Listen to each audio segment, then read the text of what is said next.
about 5 minutes ago, so something came on my screen saying that this go live will soon not be available, and I have to go to a area apparently to do the videos. I'll need to work that one out, or I'll end up sorting things while I'm actually live, and you'll be just looking at me trying to figure out what I'm supposed to be doing.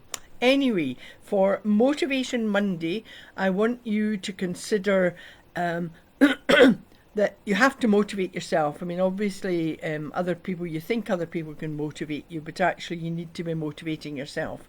And one of the ways to do that, particularly if you're now working from home and you weren't working from home before, you should really try to get up and treat the day, particularly the working week. You've had your weekend, but the weeks are now going to, every weekday is going to seem just like a weekend, and everything kind of molds into one. So you have to treat your working week as if you're going to work.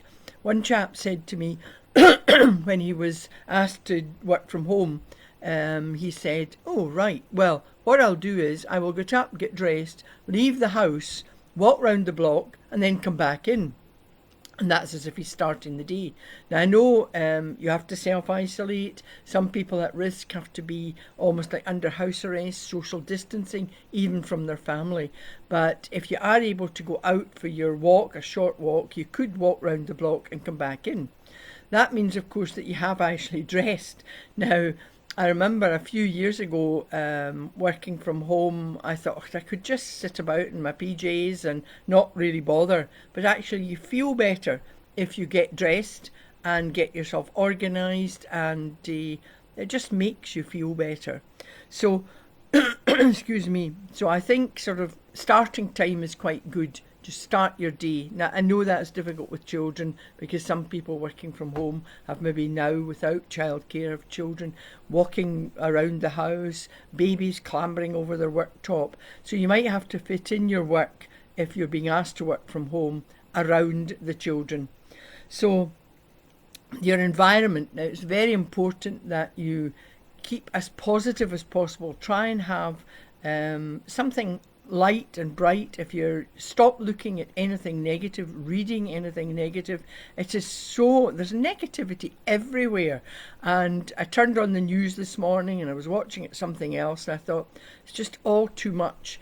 One of the things that, if you do want to get an update, remember that you've got to look at a credible source. There are so many fake news and fake stories.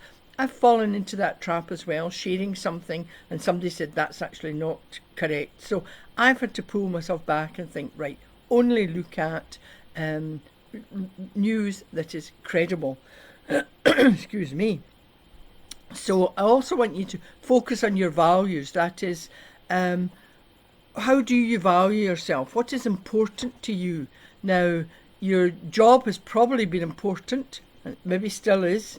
And for some that are still getting paid, that is super. There's other people who are now at home and they don't have work. So they have to focus really on family, make sure that they're doing things for the right reason. So why are they, it's a time of change. You have to adapt to change. Now, some people find that very difficult. Those who find it easier are people who are resilient. They look at anything that happens to them that seems to be a negative, they're able to turn that around into a positive and see it as an opportunity to do something different. And there's plenty of artists and singers and other people who are offering online training, online painting. There are so many creative things that you can be doing now, and you can be doing it together with your children, and that will keep everybody much more positive. And I think that being creative is something that can lighten the negativity, or it'll take it away. So as immediately you think of yourself getting a bit down, you have to think, right, turn this around, do something much more positive. And if you don't have a garden, if you can't get out for a walk, then open the door of the house or the window and just breathe in the fresh air. Now, another thing that can help you motivate is to have a to-do list. And I think that can be a negative sometimes because we write too much. We have a to-do list with 100 things on it. That's just impossible to get through. Try and be realistic if you're doing your to-do list.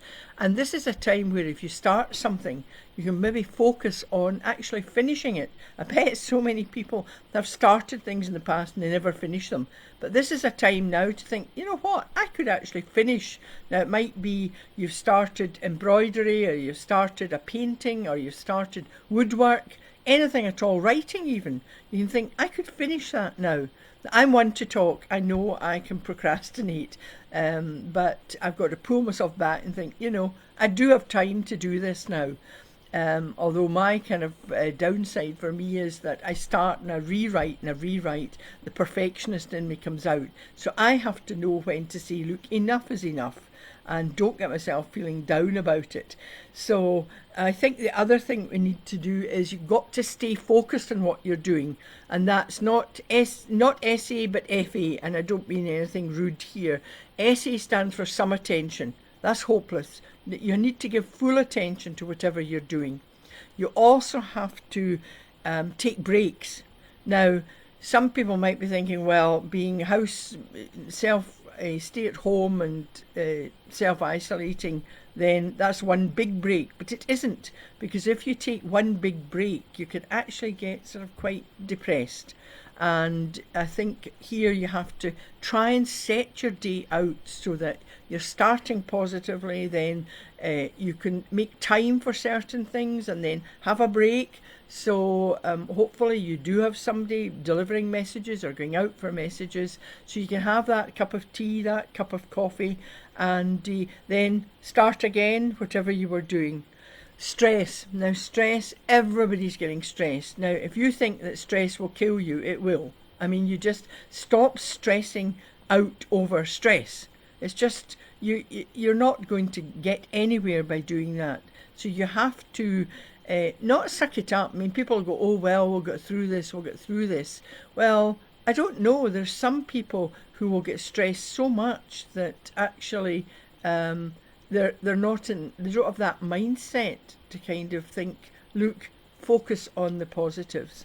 So it's a difficult thing. And of course, one of the other things is to socialise. Well, of course, we're all self-isolating, keeping social distancing. But again, I'm hoping I'm doing my bit by this live video, but there are so many people setting up online bingo nights, online quiz nights. Remember, there's people, of course, who don't have internet. And these are the people with a card. I know that means going out to the post office, but a phone call. Everybody is just a phone call away. So don't forget the people who don't have internet.